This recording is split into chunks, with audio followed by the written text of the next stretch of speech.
कर रहा था, इतना सब कुछ मैंने झेला।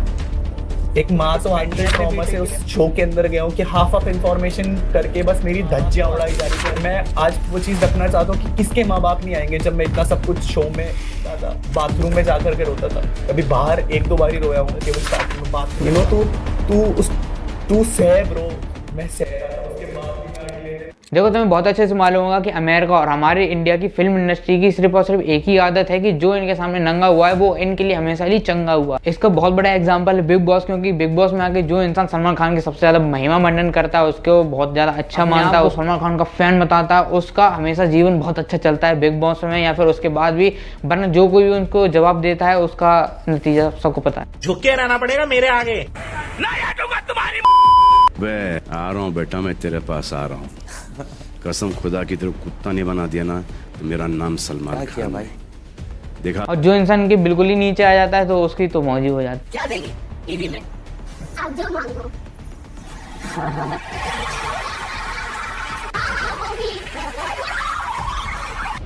नोटी उड़ा के बहन।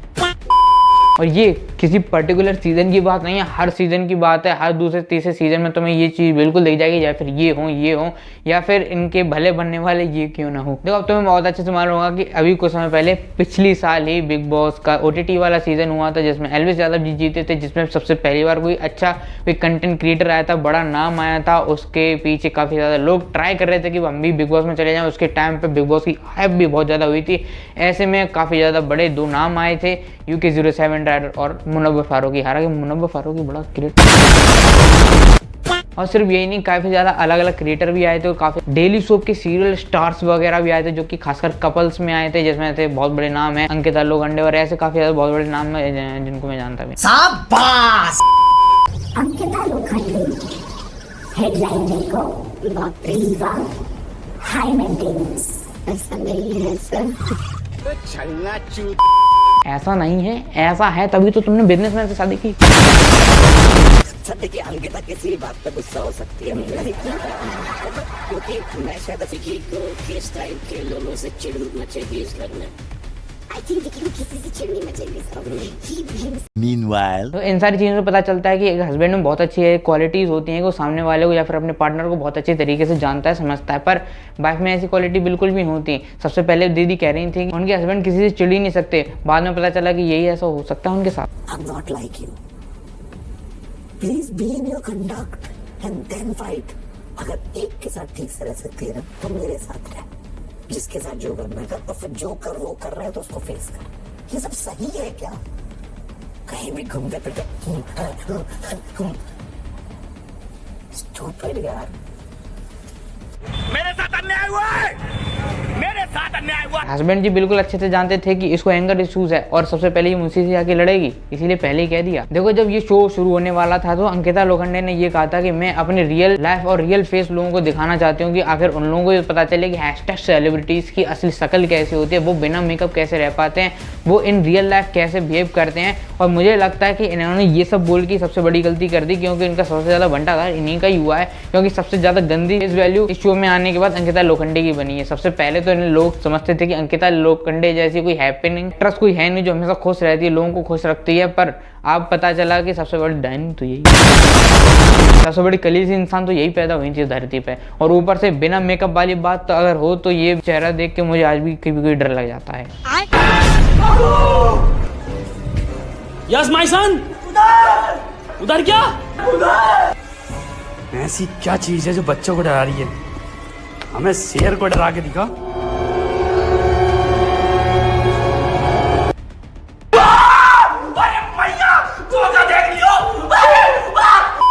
देखो बिग बॉस की इस बार इतनी ज़्यादा बुरी हालत रही है कि इतने सालों में पहली बार हो रहा है कि ये कि इतने सालों बाद थोड़ी समय के लिए भी इसको एक्सटेंड नहीं किया जा रहा है। और इसी से हम समझ सकते हैं कि इनके पास कंटेंट की कितनी ज़्यादा कमी पड़ गई है कि इन लोगों को अपना शो चलाने के लिए लोगों के पर्सनल लाइफ में घुसना पड़ रहा है। लोगों के बॉयफ्रेंड बुलाए जा रहे हैं, लोगों की एक्स बुलाई जा रही हैं, जैसे मुनव्वर फारूकी, ईशा मालविया के बॉयफ्रेंड बुलाए जा रहे हैं, बीच में कलेश किए जा रहे हैं, लोगों को रुलाया जा रहा है, ट्रॉमा दिए जा रहे हैं, लोग परेशान हो रहे हैं, रो रहे हैं, उन्हें परेशान किया जा रहा है। इससे इनका कंटेंट चल रहा है। और अब बिग बॉस कोई रियलिटी शो नहीं बल्कि कोई सास बहू वाला शो लगने लगा है जिसमें आपस में रिश्तों में फूट के डाली जाती है।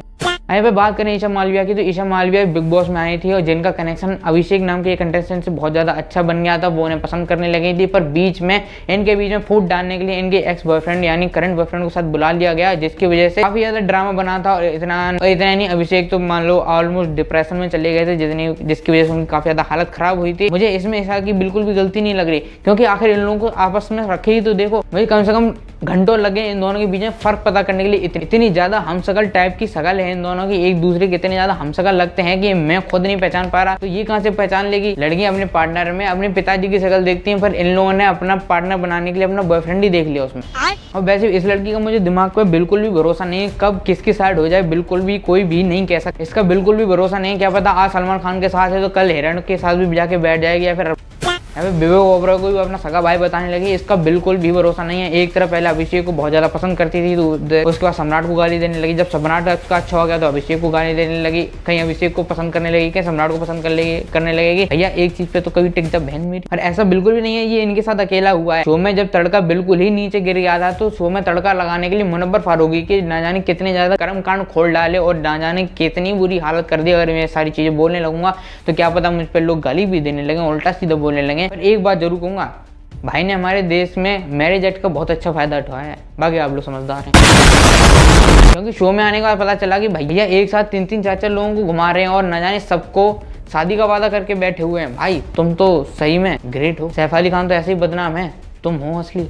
देखो जोक्स अपार्ट करें तो अब यहाँ पे बात करते हैं UK07 राइडर के बारे में। देखो जैसा कि तुम्हें मालूम होगा कि UK07 राइडर यानी अनुराग डोभाल को बिग बॉस के शो में से इस टाइम पे एविक्ट कर दिया गया, और इसको एविक्ट बिल्कुल लीगल तरीके से या फिर फेयर तरीके से बिल्कुल भी नहीं किया गया है। इन सबसे पहले अनुराग डोभाल के खिलाफ पूरा शो था, जैसा कि मैंने आपको बताया था कि ये पूरी कम्युनिटी एक हो जाती है कि शो की कम्युनिटी और रियलिटी शो और उन सेलिब्रिटीज़ की कम्युनिटी बिल्कुल ही इन्फ्लुएंसर के अगेंस्ट हो जाती है। ऐसा बिग बॉस जब OTT 2 वाला सीजन आया था तब भी ऐसा ही हुआ था। इन लोगों ने बहुत ज़्यादा कोशिश की थी उस टाइम पे इन्फ्लुएंसर के बीच में लड़ाई कराने की, और ऐसा अभी भी हुआ था और काफ़ी ज़्यादा हद तक ऐसा हो भी गया था। पर फिर भी UK07 राइडर नहीं माने, अपने आप पर अपने ऊपर टिके रहे, तो इनके उल्टे सीधे तरीके से मीम बनाने लगे, उन्हें परेशान किया गया, इनडायरेक्टली उन्हें ट्रॉमा दिया गया, वो बहुत ज़्यादा परेशान रहे। इतना ही नहीं, इंटरव्यू में बाद में आने के बाद उन्होंने ये बताया था कि मैं टॉयलेट्स में जाके छुप के रोया करता था, और ये काफ़ी ज़्यादा गलत बात है। आप एक इंसान को इतना ज़्यादा टारगेट करके उसका मेंटल पीस इतने ज़्यादा खराब कर रहे हो, जो कि काफ़ी ज़्यादा खराब बात है। और ऐसा अगर आप तब करते कि जब उसकी सही में कुछ गलती होती, मेरे ख्याल से इससे भी ज़्यादा